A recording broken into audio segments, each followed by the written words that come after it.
As Jen said, I'm Fritz Byam. I'm the president at ITS Partners. And I got to tell you today, I have a problem. And my problem is that I have an operational bias. It's kind of a first love story.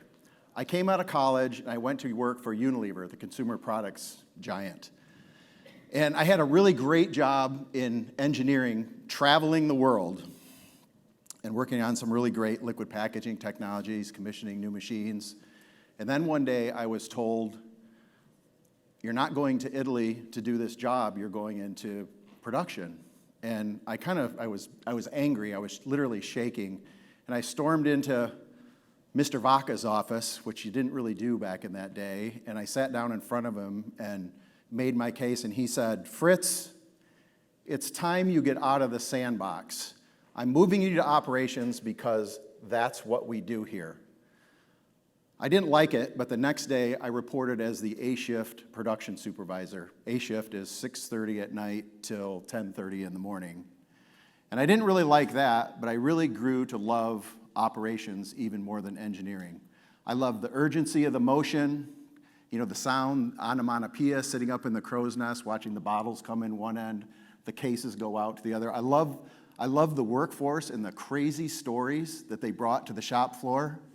And I love that satisfaction. You come in the morning and line 6 had pumped out 10,000 cases overnight. Ultimately, I ended up running Unilever's largest worldwide liquid packaging operation. And then I moved to New York and became a supply chain planning manager. So I'd had enough of that, and my wife and I decided to move back to Michigan, and I got into IT. And I always missed the rhythm of production. I never thought I could keep up in IT because I was never the guy in the data center at midnight. I was the guy on the production line, right? That's till OT came around. And OT reconnected me with my roots, and I think it gives me a unique perspective on OT, and I think it helps me help organizations execute on quality outcomes from OT and getting a lot more out of their program than they ever thought possible. Look, this quote, that's all about the team at Unilever, and I was just happy to be a part of it. That guy on the right, Russet, my dog, he's all mine. All right, so and the other attendees here know, successfully executing on OT, it's difficult, right? There's 1,000 technology people here, and that's all great. But none of that technology is going to work if the people part of the equation doesn't come together, right? And we have a lot of stakeholders, and we got a lot of stakeholders that have never worked together or they've never worked together successfully. And so I state that last statement, OT sponsorship is a key to OT success, as a fact, not a hypothesis. And I have a couple proof points on that. And one is my 25 years in IT working on foundational workloads. I don't know, things like creating a sustainable CMDB, measuring it and managing it over time. And I know if we can create trusted asset data over time, we can create tremendous value. And I know that if we don't get that right, we create a tremendous mess, which undermines our credibility and really leads us to a bad experience and leads us to all the negative things that can happen if we don't get the people part of OT right. So aside from us, who really cares? Who are these stakeholders and what are they concerned about? I'm going to talk about the operational SWOT, and I think probably most of you know strengths, weaknesses, and opportunities and threats. It's a chart in 4 quadrants. I'm not talking about the corporate one that your corporate person puts together. I'm talking to one that your operations person made in that back trailer office in November or December that lists the things that matter to your operational people in 2023. I want to talk about how your OT program and those priorities are linked. I want to help you stitch those threads together between the things that matter to your operations people and the things you're trying to do in OT. And I'm going to show you a couple use cases on how that's actually happening and what a wonderful thing that can really become. So let's talk about who cares. Well, the first person is a CISO, and in this case, Nicole. Now, Nicole might have a mandate from the board, and maybe the board gave her all the budget she needs to implement OT. But that's usually not the case. Usually they give you the mandate, but the money isn't forthcoming.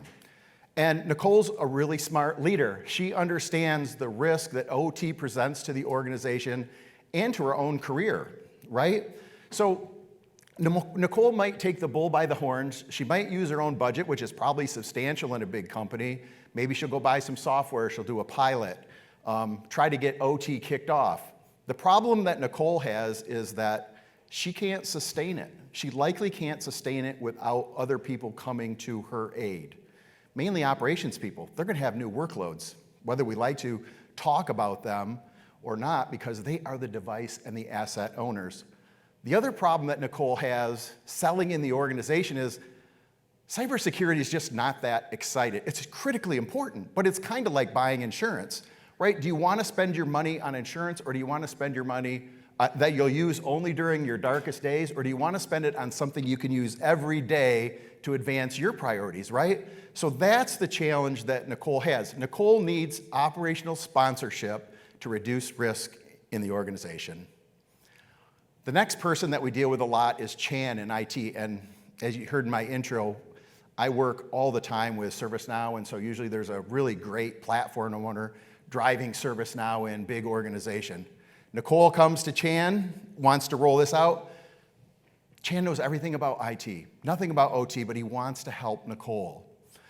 Chan came up through DevOps or something, limited exposure to operations, wants to bring that IT thinking, that 20 years of head start that IT has on some OT to the rest of the organization, but he doesn't necessarily speak the language of operation. So Chan needs operational sponsorship to make this a success.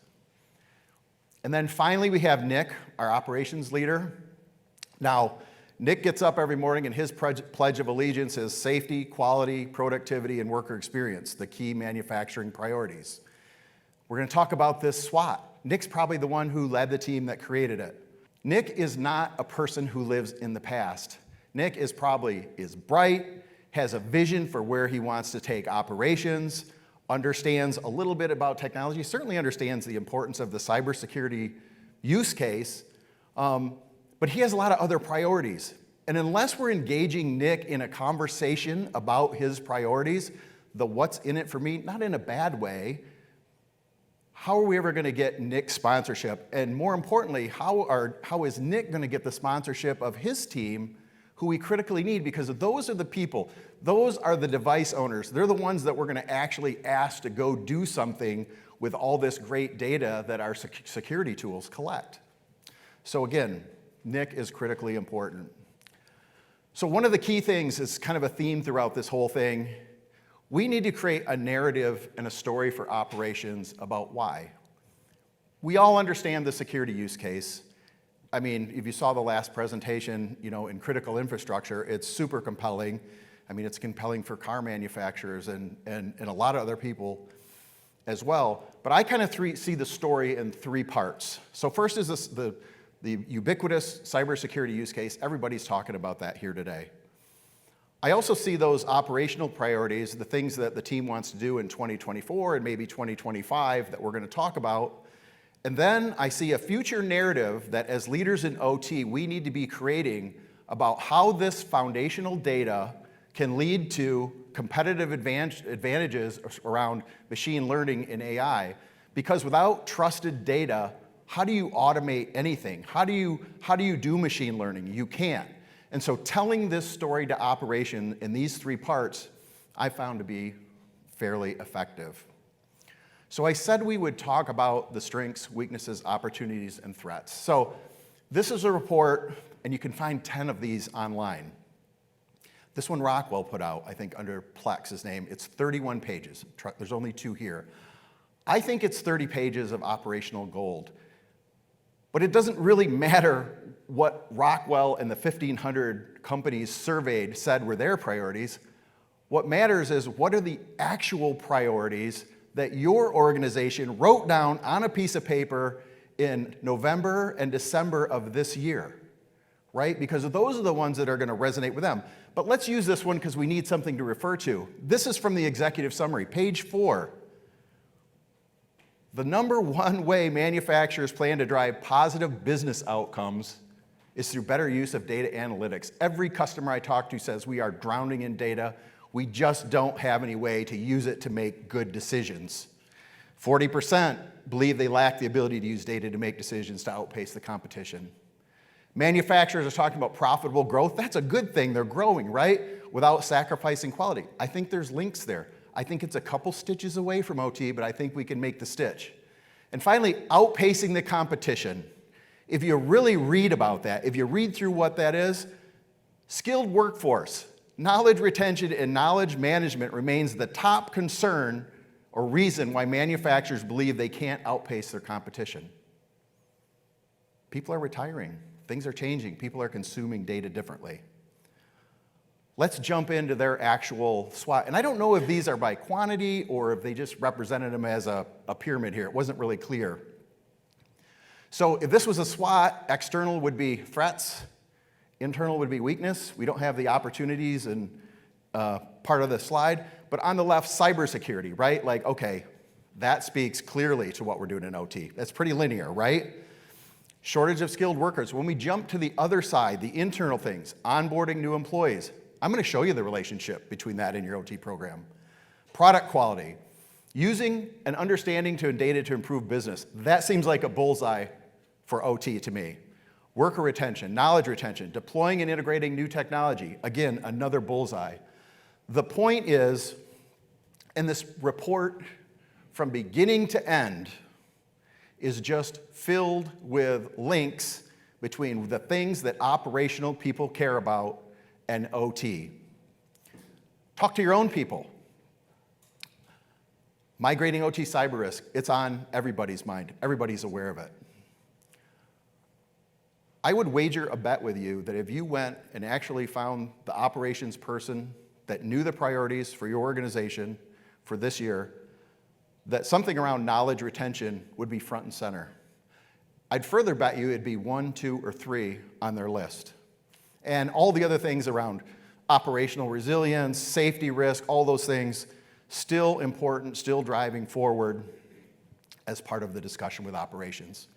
So before we get into a specific use case, I want to show you something that opened my eyes a little bit, even as someone who kind of lives and breathes OT every day. And I've seen a lot of lights go on with operational people as I've had this discussion with them. So on the left, we kind of have how devices look in the field, right? And Nicole, remember Nicole? She was worried about those question marks, right? What risk is in those? What vulnerabilities exist? There's also a misconception that operational people don't know what they have in their environment. I disagree with that. I think they do. They just don't have it recorded in a very useful way or in a unified system of record, right? Like the CMDB is what we call it in ServiceNow. I'm sure there's others. It's in spreadsheets, it's in the engineering documents, the maintenance officer, some's in Jim's toolbox, some's in Sally's head on A shift. They have the information, it just doesn't have context and availability to the rest of the organization. And this, when you get the data in a CMDB and you use a tool, in this case, ServiceNow has a industrial process manager. A lot of tools have a way to give operational context. But once you take that data and you give it operational context, you say, hey, it's a mess over here, but look, what if we organized it by factory 3, line 3, cell 2, the blast furnace on cell 2?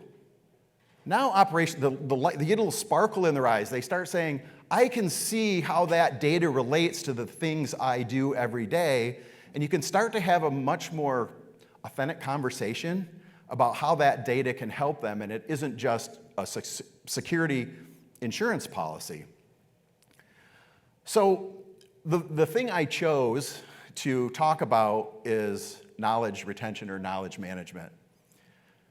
And I guess it's been a while since I've been in manufacturing, but it was a very manual process, and what I see in a lot of organizations, it still is. It's a laminated card on a zip tie on a piece of conduit throughout the factory.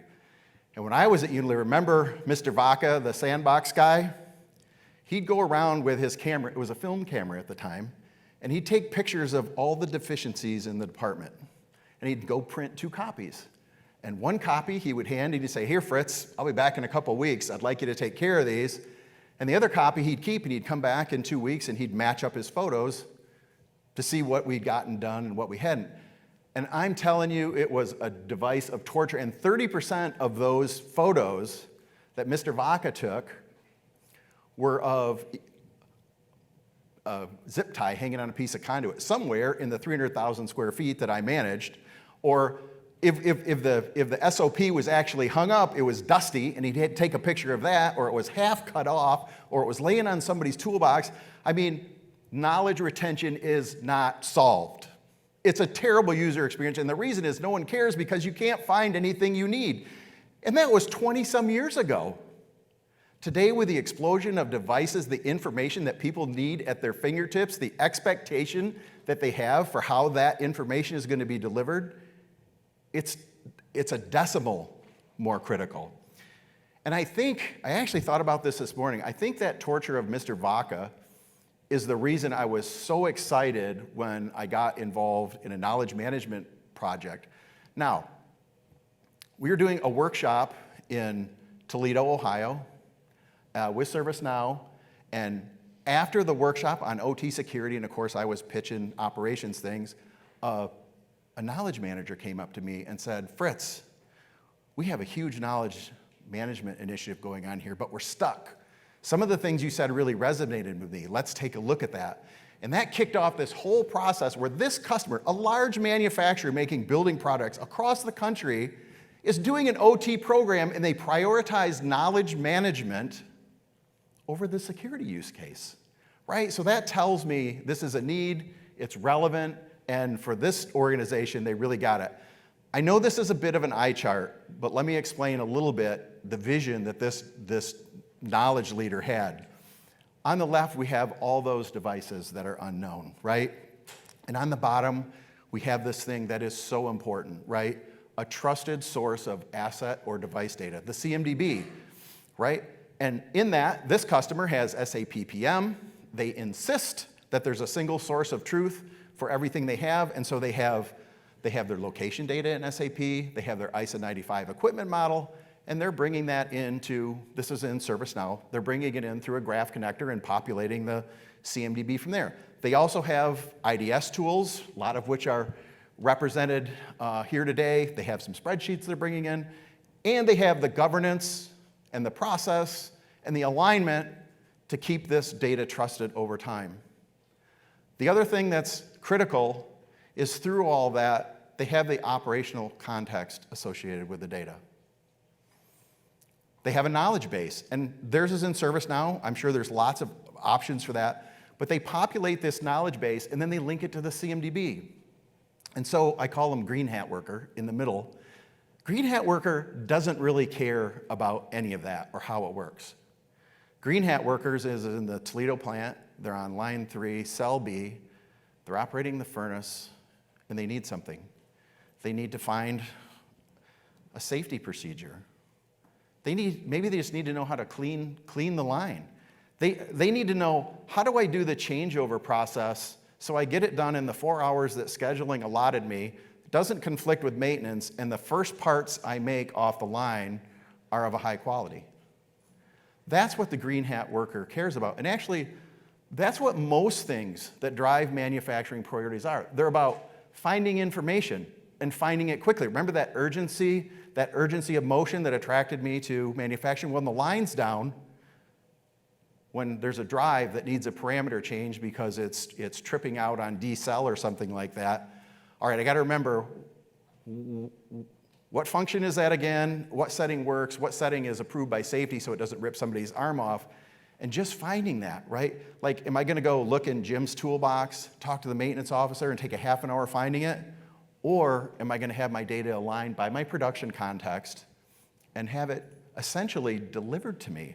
So in this case, you could do it on a phone or a mobile device. They're doing it on the HMI, right? So line 3 furnace goes down, and automatically, instead of having to search knowledge base articles, we just pop up the relevant ones, right?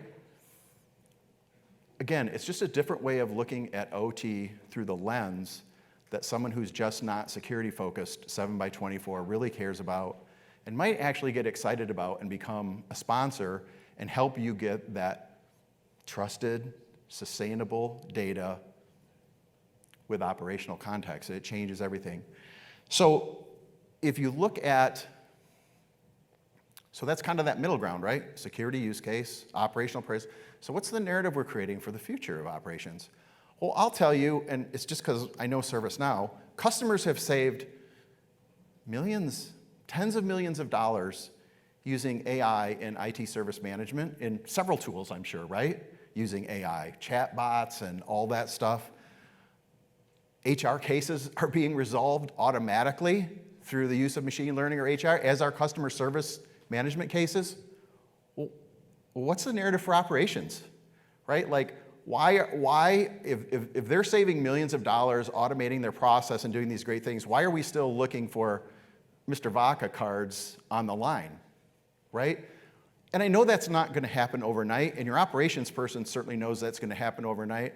But if we don't create that narrative for them, if we don't show that leadership and start talking about those things, how are we ever going to get there in manufacturing? And to me, if I can find the backwards button, never mind. If you take that drawing that I looked at before and you start incorporating, you put another column, you make it even a busier slide. That's always the answer, right? But if you put another column on there where you're doing things like OT service management, OT change management, OT vulnerability response, right? If you link all those things together, now instead of green hat worker having to be prompted with the knowledge articles, well, why don't you just fix the thing? It's no different than someone calling up with a lost password or a broken printer. I mean, in IT service management, a password, that gets automatically reset. Well, why can't you reset the parameters in a robot drive of some sort, right? Like, I'm not saying you would go that far, but we can start to create the narrative in the story about those things that are possible in operations. So that's pretty exciting. I also kind of think it's kind of like putting a finger in the old man's eye, old man Vaca's eye a little bit in terms of, doing something better on knowledge management than he ever thought of, for sure. So the key points that I kind of want to bring home, one is, it's no different than IT. Trusted asset or device data in a unified system of record that you can sustain over time with operational context is the only way that I see to really win the long game in OT. And doing that, it requires the technology that works. We know the technology works, some of it better than others, right? We know it's going to take a lot of process governance, and it's going to take people. It's going to take getting those device owners on board. And my link is between, if we can advance operational priorities and create a narrative around what we can do for operations, we can get people maybe not excited about OT, but a little bit more tolerant of it. I tell people all the time, don't let others proxy the conversation with operations. OT, as leaders, we should be having those operations. And then finally, I think knowledge retention, it's a personal thing of mine. I just think it's a great place to start because generally as I've seen it, it's an unsolved workload, and customers are being successful with it today. So as Jen said at the top, I'm Fritz. I'm going to be here all week. If you guys have any questions, I would love to answer them. All right. Thank you.